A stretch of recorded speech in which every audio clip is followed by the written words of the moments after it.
할렐루야. 오늘도 예배 자리에 나오신 여러분들에게 하나님 주신 은혜와 평강이 함께 하시길 축복합니다.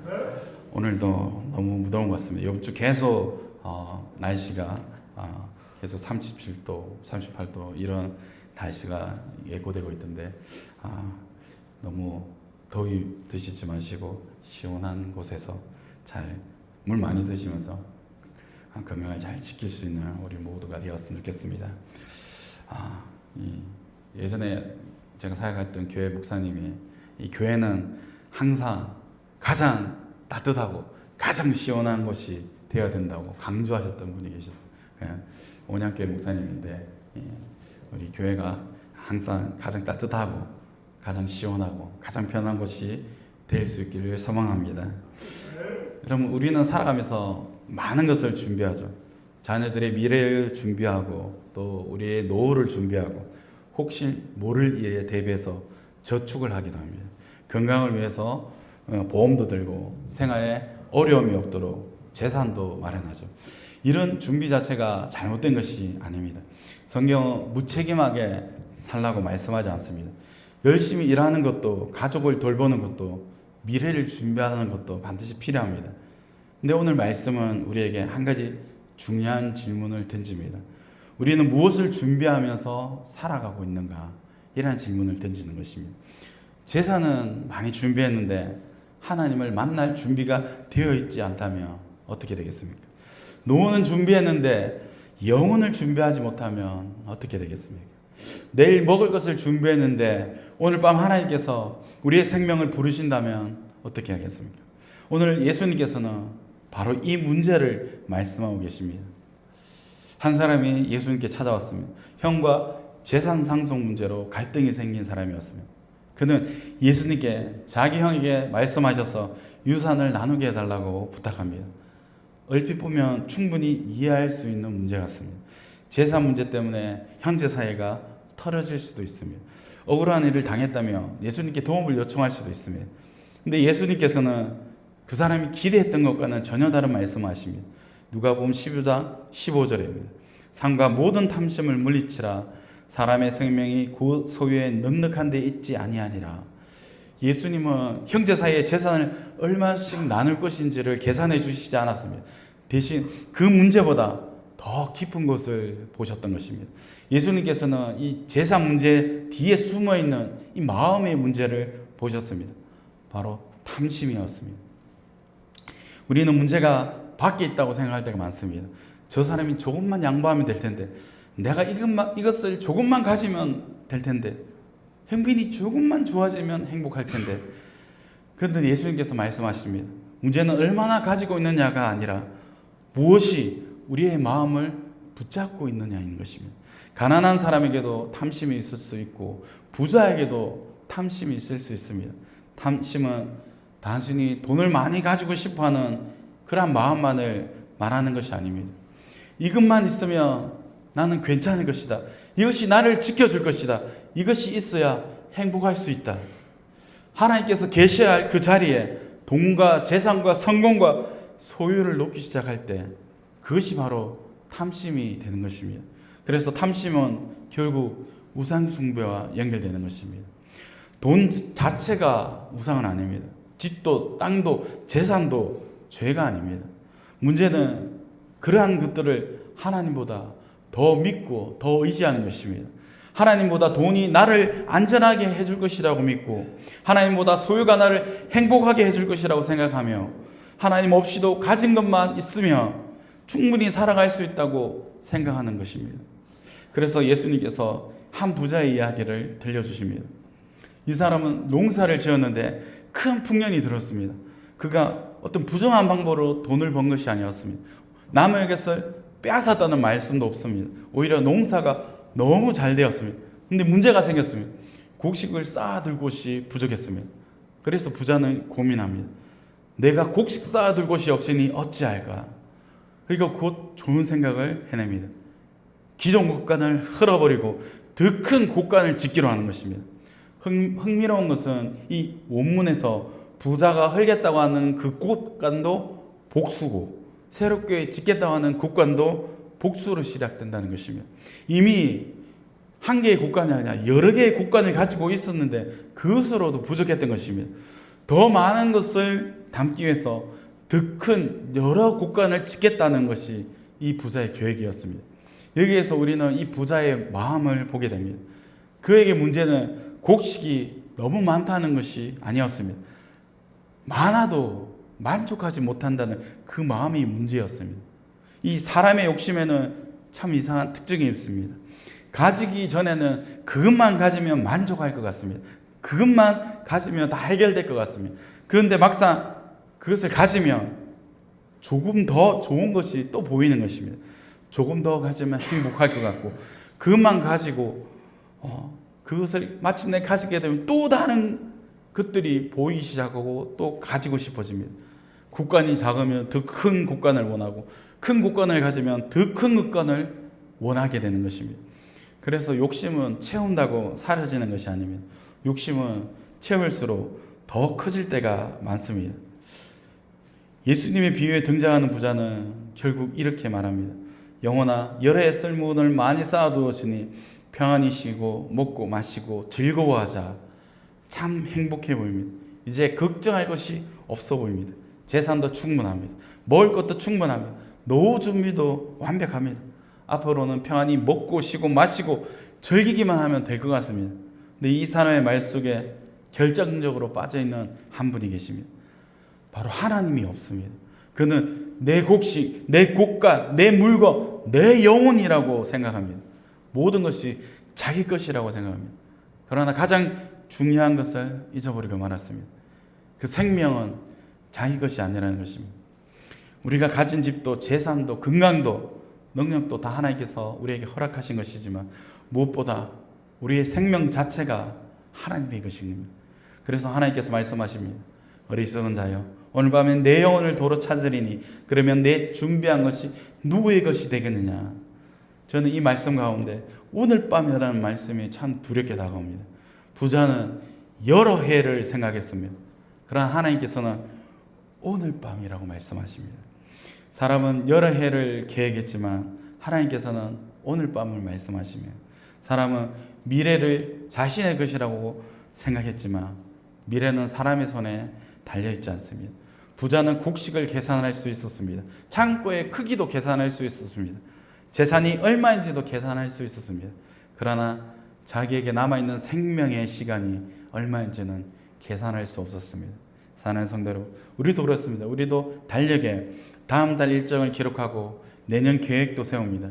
몇 년 뒤에는 무엇을 하고 은퇴하면 어떻게 살고 자녀에게 무엇을 남겨줄 것인가를 생각합니다.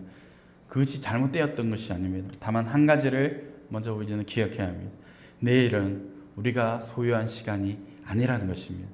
우리에게 확실하게 주어진 것은 하나님께서 허락하신 오늘뿐입니다. 그러므로 우리 그리스도인들은 미래를 준비하지 않는 사람이 아니라 영원을 준비하면서 오늘을 살아가는 사람입니다. 돈을 모으면서도 영혼을 생각하고, 건강을 돌보면서도 영혼을 생각하고, 집을 준비하고 살아가면서도 우리가 영원히 살아갈 하나님 나라를 생각해야 하는 것입니다. 이 세상의 삶이 전부라고 생각하면 우리는 끊임없이 쌓아야 합니다. 그러나 영생을 바라보기 시작하면 질문이 달라집니다. 얼마나 더 가질 것인가 해서 하나님께서 내게 주신 것을 어떻게 사용할 것인가로 질문이 바뀌는 것입니다. 우리 역사 가운데 이런 삶을 보여주는 사람이 있습니다. 그리스도인은 아니었지만 그러한 사람이 있었습니다. 조선 정조시대 제주에서 활동했던 상인 김만덕이라는 분입니다. 사진 한번 떼었어요. 여러분, 예전에 드라마도 나왔던 적이 있는데 기억하시나요? 잘 기억 안 하시나요? 막 크게 히트쳤던 드라마는 아닌 것 같은데 그래도 평균 이상의 시청률로 나왔던 것 같은데, 이 김만덕은 고사님은 생각나시나 봐요.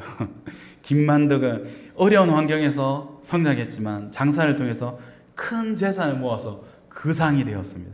근데 1790년대 제주에 흉년과 태풍이 이어지면서 많은 백성들이 어려움에 처했다고 합니다. 굶주림에 처했습니다.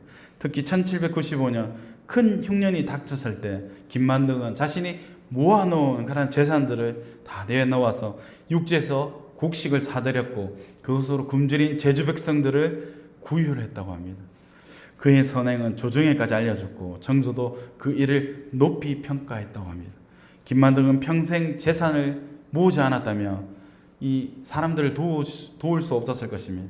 그러므로 이 재산을 모은 그 자체가 잘못된 것은 아닙니다. 중요한 것은 그 재산이 마지막에 어디로 흘러가느냐는 것입니다. 한 사람은 곡간을 더 크게 만들어서 자기에게 쌓았습니다. 또 한 사람은 자신에게 주어진 것을 열어서 굶주린 사람들을 살리는 데 사용했습니다. 오늘 본문이 우리에게 묻는 것도 이것입니다. 하나님께서 내게 맡기신 것을 어디에 사용하고 있느냐? 우리에게 주어진 것이 꼭 돈만이 아닙니다. 시간도 하나님께서 우리에게 주셨고 건강도 주셨고 재능도 주셨습니다. 우리의 경험도 주셨고 믿음도 주셨습니다. 어떤 분에게는 물질을 더 많이 맡기셨고 어떤 분에게는 사람을 품을 수 있는 따뜻한 마음을 주셨으며 어떤 분에게는 다른 사람을 위해서 기도할 수 있는 시간들을 주셨습니다. 하나님께서는 우리에게 무엇을 주셨던 그것이 내 안에서 끝나기를 원하지 않으십니다. 은혜는 흘러가야 합니다. 사랑도 흘러가야 하고 물질도 흘러가야 합니다. 하나님께서 받은 축복이 나를 지나서 다른 사람에게로 흘러갈 때 그 축복은 하나님 나라의 열매가 되는 것입니다. 예수님께서는 이 비유의 마지막에서 이렇게 말씀하십니다. 자기를 위하여 재물을 쌓아두고 하나님께 대하여 부여하지 못한 자가 이와 같으니라. 이 말씀은 매우 중요합니다. 예수님께서 말씀하시는 문제는 단순히 재산이 많은 것이 아니었습니다. 자기를 위해서는 많이 쌓아두었는데 하나님께 대하여 가난한 것이 문제였습니다. 통장에는 많은 것이 있는데 감사가 없습니다. 집에는 많은 것이 있는데 사랑이 없습니다. 국가에는 많은 것이 있는데 나눔이 없습니다. 세상 사람들이 보기에는 성공했는데 하나님 앞에서는 빈손일 수 있다는 것입니다. 그러므로 우리는 스스로에게 물어보아야 합니다. 나는 하나님께 대하여 부유한 사람인가? 내 삶에 기도가 있는가? 감사가 있는가? 예배가 있는가? 나눔이 있는가? 사랑이 있는가? 하나님 나라를 위해서 기꺼이 내 것을 내어놓을 수 있는 그런 마음이 있습니까? 이것이 하나님께 부유한 사람의 모습입니다. 주님께서는 우리에게 일용할 양식을 구하라고 가르쳐 주셨습니다. 광야에서 이스라엘 백성에게 주셨던 만나도 마찬가지였습니다. 매일 필요한 것을 하나님께서 공급해 주셨습니다. 이것은 아무것도 준비하지 말라는 말씀이 아닙니다. 우리의 안전과 이 행복의 근거를 쌓아놓은 곳에 두지 말고 공급하시는 하나님께 두어라는 것입니다.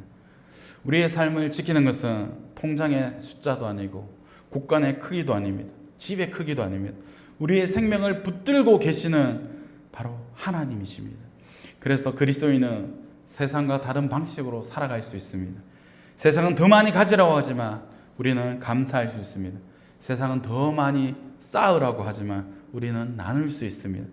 세상은 가진 것으로 자신을 증명하라고 하지만 우리는 하나님의 사랑받는 자녀라는 사실로 만족할 수 있습니다. 왜 그렇습니까? 우리에게는 영생의 소망이 있기 때문입니다. 우리가 바라보는 것이 이 세상뿐이라면 어떻게 해서든 더 많이 가져야 합니다. 그러나 우리의 인생은 이 세상에서 끝나지 않습니다. 우리에게는 하나님의 나라가 있습니다. 우리에게는 영원한 생명이 있습니다. 우리에게는 예수 그리스도 안에서 주어진 썩지 않고 쇠하지 않는 소망이 있습니다. 그러므로 사랑하는 성도 여러분, 많이 소유하는 것보다 더 중요한 것은 하나님께 속한 사람, 하나님의 소유된 사람이 되는 것입니다. 곳간을 크게 만드는 것보다 더 중요한 것은 하나님에 대하여 부유한 사람이 되는 것입니다. 여러 해 쓸 것을 쌓아두는 것보다 더 중요한 것은 오늘 하나님 앞에서 어떻게 살 것인가를 생각하는 것입니다. 하나님께서 우리에게 물질의 복을 주신다면 감사하십시오. 그리고 그것으로 하나님을 섬기시기 바랍니다. 건강의 복을 주셨다면 감사하십시오. 그리고 그 건강으로 누군가를 섬기십시오. 또 시간을 주셨다면 기도하고 사랑하는 데 사용하십시오.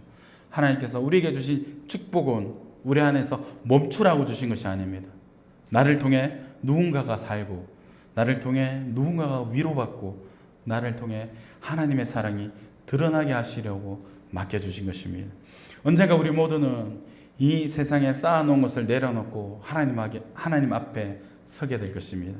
그때 가지고 갈 수 있는 것은 아무것도 없습니다. 집도 가지고 가지 못합니다. 통장도 가지고 가지 못합니다. 땅도 명예도 직함도 가지고 가지 못합니다. 그러나 하나님을 사랑하며 살았던 삶, 이웃을 사랑하며 흘려보내었던 사랑, 하나님의 나라를 위해서 드렸던 수고는 하나님 앞에 기억되고 남을 줄 믿습니다. 그러므로 우리는 오늘 밤 하나님께서 우리의 생명을 부르신다고 해도 부끄럽지 않은 삶을 살아야 되는 것입니다.